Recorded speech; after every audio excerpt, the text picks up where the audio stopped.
Once again, traders, we have the Nasdaq Composite, that big bull rally. You can kiss it goodbye. It's gone. It's over. The big tech, it's still in correction. We called for 8 to 10% correction in the Nasdaq Composite. We started telling everybody right here that we did. And let me show you. We have given every update on every correction right here on turbooptiontrading.com. Let's go ahead. Let's be a friend.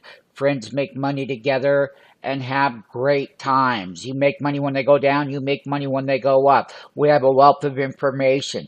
We called it. Yes, we did. We called it. We told you we were going to have that correction. We're coming to the 150-day on the Nasdaq Composite. Right there, we'll test that support level and see if it's a buying opportunity. I will be updating all of the volatility indexes, how we gauge a market bottom and market tops. That we will do. Sign up for that free 5-day trial. We have a wealth of information. We have more trading information on that website than you could ever even ask for or be part of.